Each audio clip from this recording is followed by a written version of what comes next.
through the rich and fascinating history of classical Greece.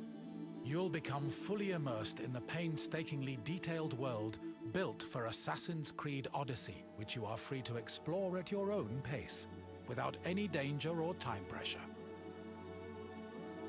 For a directed experience, take one of the many guided tours curated by prominent historians and archaeologists. Along the way, exchange words with some of Greece's most famous historical persons. The classical Greece you are about to explore is at the peak of its glory. This period is synonymous with grand accomplishments of the physical and the mental. Architectural marvels which still stand today dot its landscape, while towering achievements in philosophy, political systems, and art still influence our modern society in profound ways. We hope you become engrossed in the dazzling riches of ancient Greece and welcome you to your visit.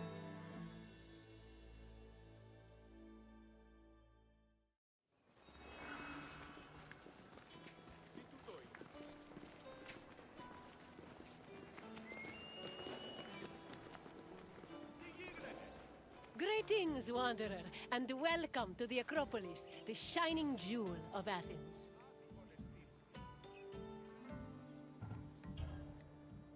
The Acropolis of Athens is a bastion of art and culture worthy of the gods themselves. Within this citadel, you will find many important sacred buildings, as well as some of the most magnificent art in all of Greece.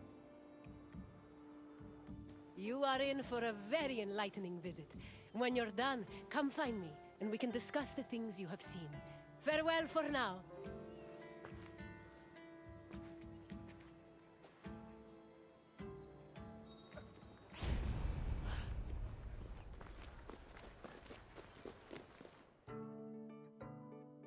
The Acropolis has gone through many changes in its long history.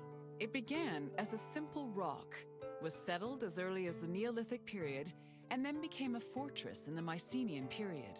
Stone buildings started appearing in the 7th century BCE, but the famous structures whose ruins remain visible today date mainly from a period of construction in the 5th century BCE. The location of the Acropolis is closely tied with Athens' foundation myth. Supposedly, it was the site where Athena and Poseidon competed for the city's patronage. This connection gave the Acropolis a sacred aura, and it was considered the religious heart of the city.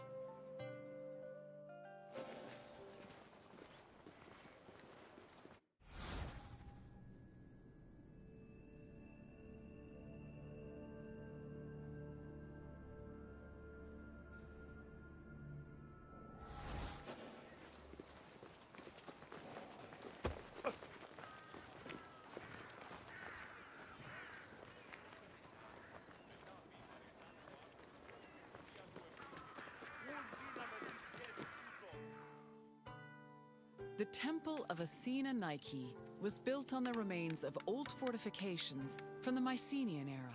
Worship at the temple can be traced back to the 6th century BCE, but the building itself was destroyed during the Greco-Persian Wars a century later. It was rebuilt during the Peloponnesian War. Given that the name Athena Nike roughly means Athena of victory, it was likely constructed in the hopes that Athens would win the war.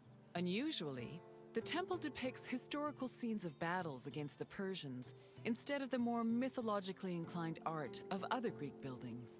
The temple's priestess was chosen randomly among the Athenians and received a salary of 50 drachmae annually, along with skins and trophies from sacrificed animals.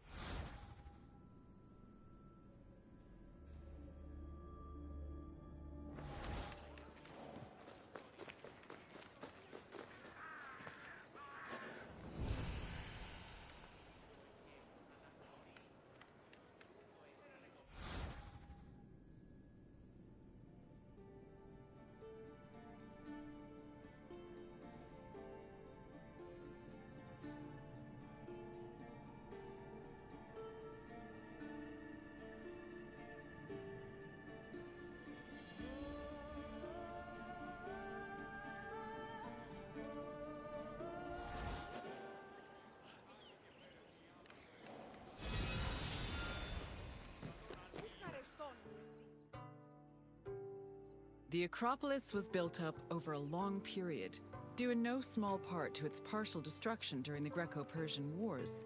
It was in the 5th century BCE, though, that the Acropolis received its most significant improvements. This period was an extremely prosperous time for Athens, both financially and culturally. With a booming economy bolstered by trade and the Lavrion silver mines, Pericles, the leader of Athens, financed a huge project to rebuild the citadel. He enlisted the help of renowned artists, like the sculptor Phidias, as well as the architects Iktinos and Callicrates. Together, they erected buildings like the Parthenon and the Propylaea Gateway. Pericles' goal was to make the Acropolis into a glorious monument to the gods and to mortal Athenians.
Behind the Propylaea was the giant bronze statue of Athena Promachos, or Athena who fights on the front lines. That name was reflected in the spear and shield the statue held in its hands. It was erected in the mid-5th century BCE by the artist Phidias. According to an inscription, it took 9 years to make and cost almost 500,000 drachmae. At approximately 10 meters tall, the statue was apparently so large that Pausanias claimed its helmet and spear tip could be seen from the sea near Cape Sunion, 60 kilometers away.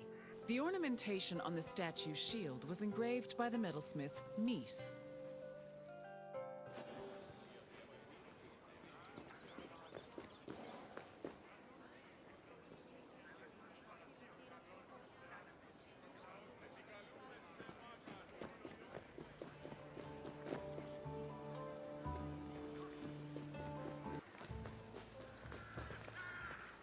The Araphoroi were young girls between the ages of 7 and 11 who were in charge of special rites. A list of 4 girls was drafted by the Assembly of Citizens, from which the High Magistrate, the Archon Basileus, chose 2 to serve as Araphoroi for the year. The girls lived in a house on the Akropolis. They were in charge of carrying sacred objects and weaving the Peplos of Athena. The Peplos was a sacred robe offered to Athena during Panathenea, a festival held in her honor.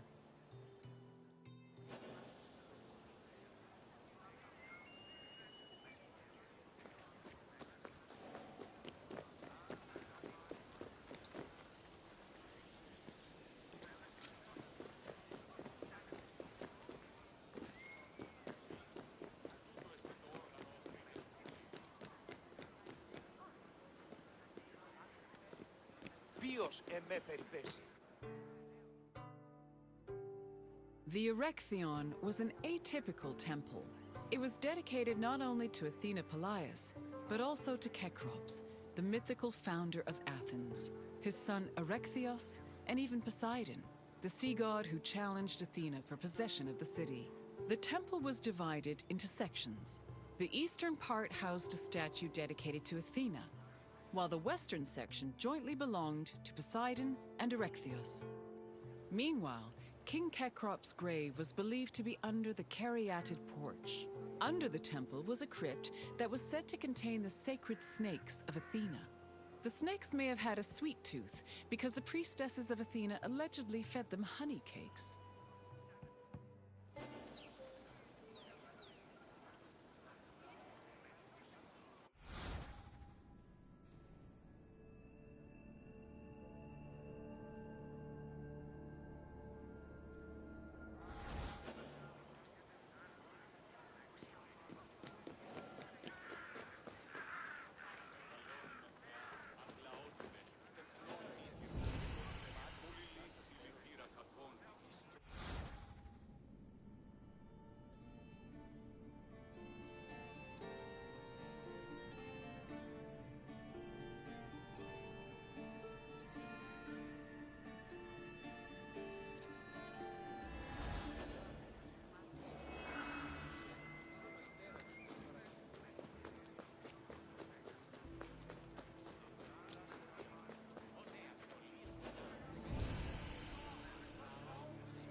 The Parthenon is one of the most well-known buildings in the world and an enduring symbol of ancient Greek civilization. While it is located on the Akropolis, the building is not a traditional temple.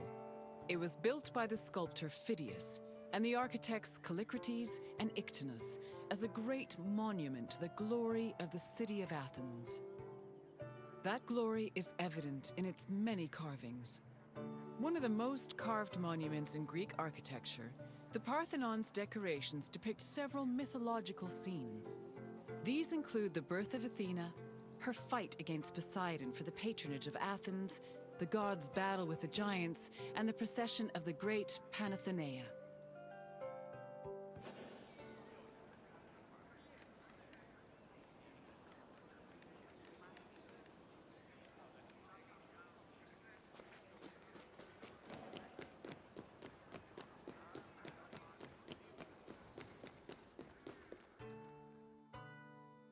The Parthenon's inner chamber, or cella, contained a massive statue of Athena that was considered to be one of the sculptor Phidias's greatest masterpieces. The statue was chryselephantine, a combination of gold and ivory. To justify the steep cost of its construction, Pericles told Athenians that the statue was a gold reserve, which could be disassembled in times of economic distress. The cella also allegedly contained a pool, whose main purpose was to control the room's humidity, which helped preserve the statue's ivory.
Athens' treasury was located in the Parthenon, where it was believed to be protected by Athena herself. The treasury contained objects of great value, acquired from different conquests, as well as a mass of minted silver coins and various offerings to Athena. Pericles also decided to move the entirety of the Delian League's treasure to the Parthenon in 454 BCE. This was a great testament to Athens' power over the rest of Greece. The riches were divided into two parts, the Demosia, which belonged to the city, and the Hiera Cremata, which was dedicated to the goddess and only used for religious purposes.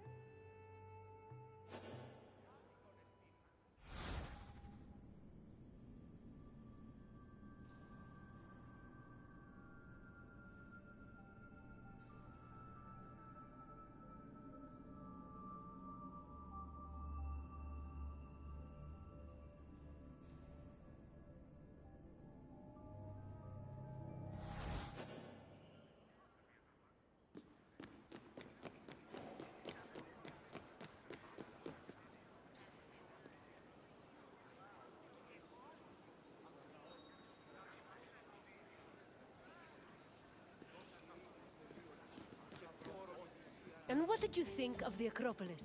It truly is quite something, isn't it? A sacred sanctuary and an architectural marvel. all in one. If you have any questions, don't hesitate to ask.